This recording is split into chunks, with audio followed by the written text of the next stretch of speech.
네, 여러분 안녕하십니까? 골든 리걸 마인드의 GL입니다. 오늘은 그 소장 작성법 다섯 번째 시간이 되겠습니다. 지난 시간에는 원고 표시 부분과 표제 부분 작성하는 방법에 대해서 했었습니다.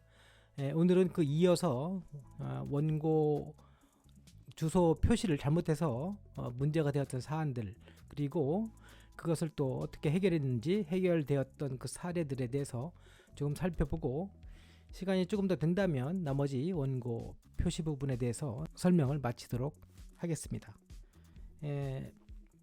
어떤 사례가 있었냐면, 예전에 그 원고로 사무실에 의뢰했던 어떤 의뢰인인데, 그분께서는 그 어느 중소기업을 운영하고 계셨습니다.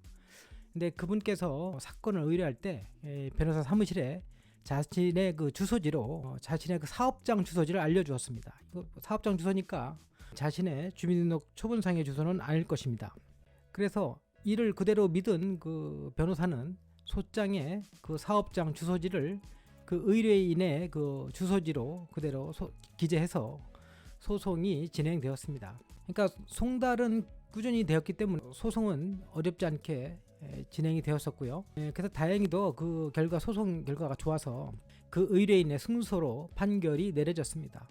그에 따라서 상대방 그 피고의 재산에 대해서 강제 집행을 하려고 시도하려던 차였습니다. 그런데 그 강제 집행 시도할 때 그 의뢰인의 주소지가 그 원고 자신의 그 주민등록 초본상에 기재되었던 적이 없는 그런 주소지였었고, 또 소장에도 그렇고 판결서에도 그렇고 주민등록번호도 병기되어 있지 않았기 때문에 당사자 특정이 될 수가 없었습니다. 그래서 그때 이제 당사자 특정이 이루어지지 않았다는 그 이유로 그 당시에는 즉시 강제 집행을 할 수가 없었던 사례가 있었습니다. 그래서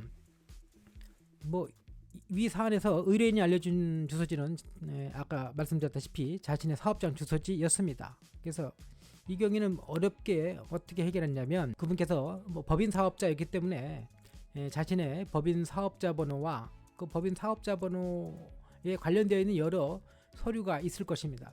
그 서류를 지참해서 여러 연결고리를 만들어서 입증을 해서 어렵게 당사자 특정에 성공을 하긴 했습니다. 그래서 이 강제 집행하기까지 시간이 매우 오래 걸렸습니다. 그래서 이 경우에는 굉장히 그나마 성과가 되게 좋았던 사례입니다. 근데 실제로는 이렇게 늘 좋을 수만은 없고, 운이 안 좋으면 정말로 재판을 다시 해야 되는 상황도 충분히 발생할 수가 있습니다. 또 다른 사례가 하나 있는데요. 이 경우에는 의뢰인이 그 자신의 주소지는 제대로 알려줬는데 상대방의 주소지를 잘못 알려준 사례입니다. 어떤 사례냐면, 의뢰인이 그 변호사에게 상대방이 운영하는 영업점의 주소지, 그러니까 상대방이 어떤 그 상업을 상인이었는데 어떤 영업점의 주소지를 그 상대방 피고의 주소지라고 알려주어서 집행이 어려웠던 사례입니다. 이 사례 역시 그 피고의 주민등록번호를 기재하지 않은 채 피고의 영업점을 피고의 주소지로 기재하다 보니 소송을 진행하는 동안은 송달이 잘 이루어졌기 때문에 아무 문제가 없어 보였습니다. 실제로 송달 문건들이 다 제대로 송달이 되었기 때문에 판결이 날 때까지 문제 없이 소송은 진행이 되었었고요. 근데 결국 그리고 이 어려운 소송 중에 또 그 결과 운이 아주 좋아서 원고가 승소하였습니다. 그리고 재판은 또 확정까지 되었습니다. 그래서 원고는 이제 승소도 했고 재판에 또 집행도 할 수 있겠다 싶어서 좋은 마음으로 이제 집행을 준비하고 있었죠. 그래서 원고는 강제 집행을 하기 위해서 피고에 대해서 채권 압류 및 추심 명령을 신청하려고 했습니다. 근데 이 채권 압류 및 추심 명령 신청은 추후에 또 제가 말씀드릴 기회가 있을 것 같기도 한데요.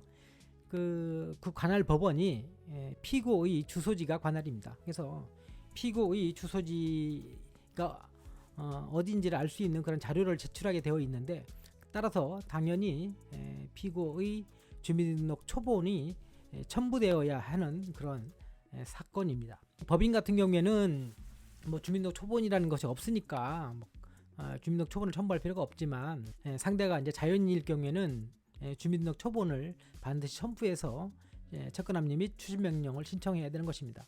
그래서 어쨌든 주민등록 초본을 첨부해서 제출하라고 하였는데 원고는 위 채권압류 및 추심명령 신청서 그거를 지참해서 구청에 방문하여 피고의 주민등록 초본을 발급 신청을 했었습니다.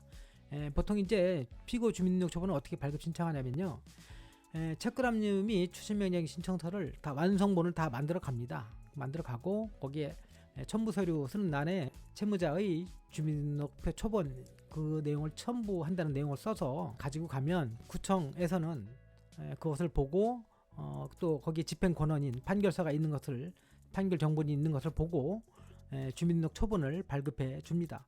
근데 그렇게 발급해 줄 때 그냥 막 발급해 줄 수는 없고 당사자하고 또 특정을 확인해 봐야 되기 때문에 피고의 주민등록번호라든가 그런 또 피고의 주민등록 초본상의 주소지 같은 거 이런 것을 이름과 매칭을 시켜서 초본을 발급해 주게 됩니다.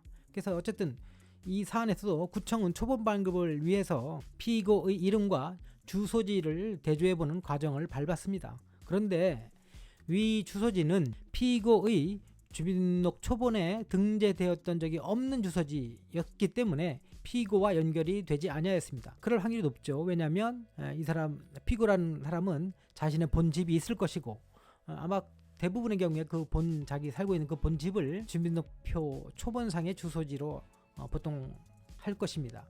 그리고 자기의 이제 사업장 주소지는 그냥 사업장 영업장 주소지로 별도로 이제 있기 때문에 두 개가 같을 수가 없죠. 그래서 초본상의 주소지와 자기의 사업장의 주소지는 달랐을 것이고 어쨌든 이 경우에 연결이 될 수가 없었던 것이죠. 결국에는 그 원고는 피고의 주민등록 초본을 발급받을 수가 없었습니다. 따라서 당연히 채권압류 추심명 신청할 수 없죠. 그래서 그걸 하기 위해서는 다 그 전에 피고를 특정할 수 있는 방법을 찾아야 했습니다. 따라서 원고는 일단 부득이 위 채권압류 및 추심명령 신청을 잠시 미루고 이 판결에 대해서 주민등록번호를 병기하는 것을 내용으로 하는 판결 경정 신청을 하였습니다. 즉 뭐냐면 원래 자신이 받았던 판결서가 있을 것입니다. 그 판결서에는 이름과 피고의 이름과 주소지가 적혀 있었는데 그 피고의 그 주소지가 적혀 있던 곳이 사업장 주소지였기 때문에 피고하고 이름하고 매칭이 안 됐던 것이죠. 그래서 이번에는 매칭을 하기 위해서 또 그렇다고 피고의 주소지를 알 수 없는 상황이기도 해서 피고의 주민등록번호를 피고 이름 옆에 병기해서 판결서를 내려달라고 하는 고쳐달라고 하는 판결 경정 신청을 법원에 먼저 하게 되었던 것입니다. 또 그렇게 하려고 하니까 피고의 주민등록번호를 알 수가 없지 않습니까? 그러니까 그걸 또 알기 위한 또 절차를 또 밟아야 됐죠. 그 판결 경정 신청을 하면서 동시에 또 뭐를 해야 됐냐면 주민등록번호를 알기 위해서 그 당시에 다행히도 피고의 휴대폰 전화번호를 알고 있었기 때문에 그 통신 3사에 그러니까 SKT, LG, U+, 그다음에 KT 요 통신 3사에 사실조회를 신청을 했습니다. 피고의 이름과 주민등록번호, 주소 등을 알려달라라고 하는 보통 이제 통신사에 그 회원가입을 할 때 보면 보통 이름과 주민등록번호 이런 것들 다 적기 때문에 아마 그 기록들이 통신사에 있을 거라고 보고 통신사에 대해서 사실조회 신청을 한 거죠. 피고의 이름과 주민등록번호, 주소지를 알려달라. 이런 식의 내용의 사실조회 신청을 하게 됩니다. 그리고 이제 통신사에 사실조회 하는 방법이라든가 사실조회 신청서를 작성하는 방법에 대해서는 추후에 한번 별도로 살펴보는 시간을 갖도록 하겠습니다. 어쨌든 이렇게 이후에 사실조회 신청을 법원에 하고 법원이 그 사실조회 신청을 받아서 통신사에다가 각 사실조회 신청서를 보내주고 통신사는 그걸 받아서 자기에게 이제 회원으로 등록되어 있으면 이제 회신을 해주게 되는데 약 1개월 후에 통신사로부터 사실조회 회신이 왔습니다. 따라서 그 결과를 토대로 해서 법원에 당사자 표시정정 신청서라는 것을 다시 제출했습니다.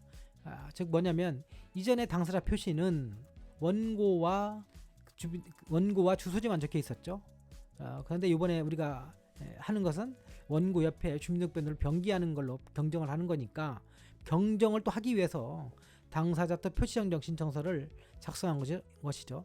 피고 이름과 피고 이름 옆에 주민등록번호를 병기하고 그 다음에 통신사 사실조회를 통해서 또 주민등록번호를 알았으니까 그거를 가지고 구청에 주민등록 초본을 발급받을 수 있습니다. 주민등록 초본을 다시 한번 발급받아서 그걸 첨부해서 당사자 표시정정 신청서를 제출했던 것이죠. 그럼 당사자 표시정정이 받아들여졌고 그 결과를 토대로 판결 경정이 결국에는 어렵게 이렇게 내려졌습니다. 그래서 이 과정도 사실은 간단하지는 않은데 이 자세한 내용에 대해서도 추후에 별도의 시간을 가져서 자세히 설명하는 시간이 갖도록 하겠습니다. 아무튼 이런 판결 경정을 결국에는 어렵게 받았는데 받고 나서 그 이름 옆에 이제 주민등록번호가 병기되어 있겠죠, 이제는. 그래서 이제 이 경정된 그 결정서, 판결 경정 결정서와 또 원래 판결서 그걸 함께 발급받아서 집행문을 다시 새롭게 이제 부여받은 후에 이제 원래 신청하라고 했던 채권 합류 및 추진 명령을 신청을 하였습니다.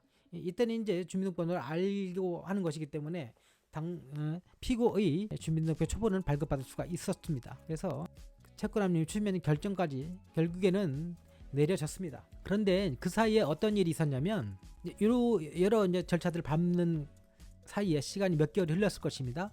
근데 그 사이에 그 상대방 피고가 그 자신이 운영하는 그 영업점을 폐쇄하였습니다. 그래가지고 결국에는 채권합류 및 추진 명령 그 인용 결정을 받았지만 집행이 불가능한 상태였던 것이죠.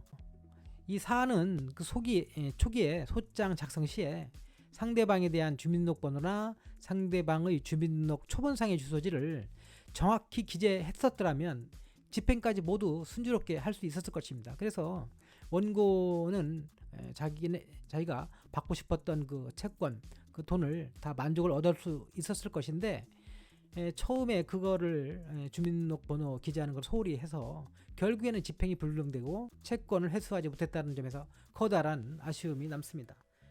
뭐 채권합류 추진명령 결정은 결국엔 받았지만 결국에는 집행할 재산이 없어서 못했다는 것입니다. 참고로 이 사례 그 설명을 조금 더 부연하자면 위 채권합류 및 추진명령 신청은 원고를 채권자로 하고 피고를 채무자로, 그 다음에 피고가 레스토랑을 운영하고 있었습니다. 이 당시에. 그래서 레스토랑 운영하고 있으면 신용카드를 고객들이 많이 사용하죠. 그러면 고객들이 사용하는 그 신용카드 매출이 그대로 이제 신용카드사에게 가고, 카드사는 그걸 다시 이제 요 가맹점인 요 채무자에게 나중에 3일에서 한 7일 정도 텀을 두고 이제 보통 이제 매출 채권이 입금되는데 이제 그 매출 채권이 이제 없게 된 것이죠.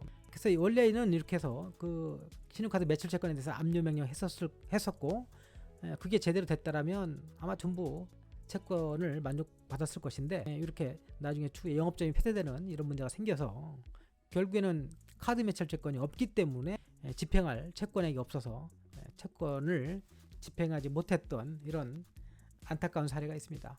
그래서 요 또 사례는 집행이 충분히 가능했음에도 불구하고 집행하지 못했던 그런 안타까운 사례를 또 설명을 드렸습니다. 그래서 정말 그 주소지를 정확히 기재하는 것이 얼마나 중요한지, 또 가능하면 주민등록번호를 병기해야 되는 것이 얼마나 중요한지 그거를 느낄 수 있는 사례였고요.